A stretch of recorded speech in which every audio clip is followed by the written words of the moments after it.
اور جب سر کو الگ کر دیا گیا تو اس کے سر کو لے کر مختار کے پاس کوتوال آتا ہے، اور جب کوتوال نے رکھ دیا تو مختار میں اس کے بیٹے حفص کو قید خانے سے نکلواتا ہے اور اس کے بیٹے سے پوچھتا ہے پہچانتا ہے یہ کس کا سر ہے؟ کہا یہ تو میرے باپ کا سر ہے، زندگی میں کیا مزہ ہے؟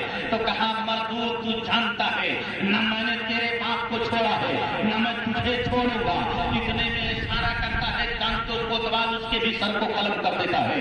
مختار دونوں سر کو اپنے ہاتھوں میں لیتا ہے، کہتا ہے کوفہ والو گواہ ہو جاؤ، عمر کا سر حسین کے مقابلے میں ہے اور حفص کا سر علی اصغر کے مقابلے میں ہے۔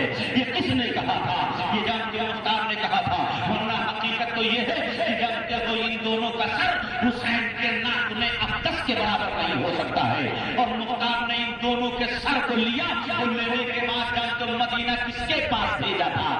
یہ جانتے ہو یہ وہی محمد بن حنفیہ کے پاس بھیجا تھا، یہ بتانے کے لیے جس مشن کی خاطر مجھے کوفہ پر بیٹھایا گیا وہ میں نے مشن چالو کر دیا ہے۔ اور جانتے ہیں مختار نے کہا جاؤ مردود کولی کو پکڑ لاؤ، وہ کون کولی ہے اور اس کی بیوی کون ہے؟ آپ دیکھو گے تو ایمان تازہ ہو جائے گا۔ جب وہی کولی کا جب امام حسین کے سر کو لے کر اور گورنر ہاؤس کے دروازے کوفہ پہ گیا تھا تو رات ہو گئی تھی، گورنر ہاؤس کا دروازہ بند ہو گیا تھا، تو امام حسین کے سر کو اپنے گھر پہ لاتا ہے اور لانے کے بعد اپنی بیوی کے دروازے پر دستک دیتا ہے۔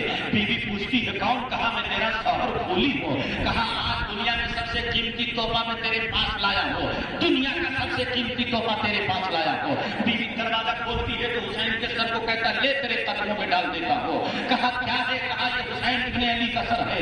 اس کی بیوی جانتے وہی پہلے بات میں سے کہتی ہے ظالم کیا تم نبی کے نواسے کا سر لایا ہے؟ ایک شوہر جو ہوتا ہے اپنی بیوی کو زیور دیتا ہے، تحفے میں کپڑا دیتا ہے، تحفے میں سامان دیتا ہے، اور تو نواسے رسول کا ظالم سر لے کے آیا ہے، کل قیامت کے دن تیرا حال کیا ہوگا؟ بیوی کو بلاتا ہے، شباسی رات گزارنے کے لیے اپنے قریب بلاتا ہے، ہم بستری کے لیے اس کی بیوی انکار کر دیتی ہے، کہتی ہے جب تیرا تعلق نواسے رسول سے نہیں رہا تو تیرا میرا بھی رشتہ نہیں رہا۔ آج جب موقع ملا تو جب مختار نے اپنے کوتوال اپنے ایک سپاہی جن کو عبداللہ بن کامل کہا جاتا ہے اور اس کے ساتھ چند سپاہیوں کو دیتا ہے، کہا جا کے کولی کو گرفتار کر لاؤ، اور ادھر کولی اپنی بیوی کو دھمکاتا ہے کہ جانتے ہو اگر مختار کے آدمی آئے پولیس والے مجھ کو پوچھے تو بتانا نہیں، اگر بتا دے گی تو میں تجھ کو قتل کر دوں گا، لہٰذا یہ کہہ دینا کہ کولی گھر میں نہیں ہے۔ بیوی نے تو اور کچھ طے کیا تھا، جیسے ہی جانتے مختار کے آدمی عبداللہ بن کامل اور چند سپاہی پہنچتے ہیں، پوچھتے ہیں کولی ہے گھر میں؟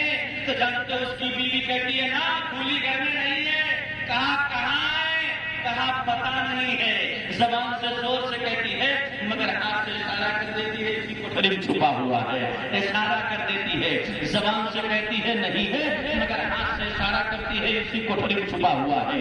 جب تو اس کمرے کی تلاشی لی جاتی ہے، بغل میں ایک ٹوکرا رکھا ہوا تھا جس کو ہم اپنی زبان میں جھوا کہتے ہیں، اسی کو اپنے نیچے یہ بند کیے ہوئے تھا، چھپائے ہوئے تھا۔ کولی کو پکڑا جاتا ہے، اس مردود کو کوفہ کے پیچھے چوراہے پہ لے جایا جاتا ہے، ہاتھ پیر سر قلم کر دیا جاتا ہے، اس ٹوکرے میں رکھ دیا جاتا ہے۔ مختار وہاں سے آتا ہے گورنر ہاؤس سے اور چوراہے پر اس کو جلا دیا جاتا ہے، جب تک وہ چلتا رہتا ہے مختار کہتا ہے کہ لوگوں تم نام دو میں قتل کروں گا اور ایک ایک یزیدی کو میں چھوڑوں۔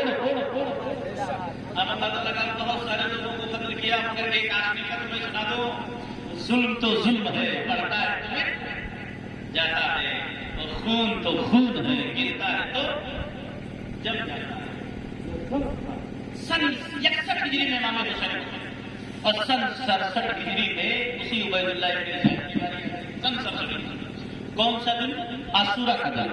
کون سا دن؟ محرم کی 10ویں محرم الحرام کا دن۔ جب ابراہیم بن مالک فستور وہ مختار جانتے لشکر دیتا ہے موصل پر حملہ کرنے کے لیے، اور ادھر سے جانتے عبید اللہ ابن زیاد موصل سے نکل کر 20,000 کا لشکر لے کے آتا ہے۔ ٹھیک سن 67 ہجری میں عاشورہ کا دن ہے، محرم کی 10 تاریخ ہے، اور جانتے میدان نینوا کربلا کے بالکل قریب ہے، اور جانتے دونوں فوجیں سامنے ہوتی ہے اور جنگ لڑی جاتی ہے صبح سے لے کر، اور دوپہر کے بعد جانتے گھماسان جنگ جاری ہے۔ اخیر میں عبید اللہ ابن زیاد کو شکست ہوتی ہے، بہت سے یزیدیوں کو قتل کر دیا جاتا ہے، عبید اللہ ابن زیاد کو گرفتار کر لیا جاتا ہے۔ اب جانتے ہو ابراہیم بن مالک فستور نے کیا کہا تھا؟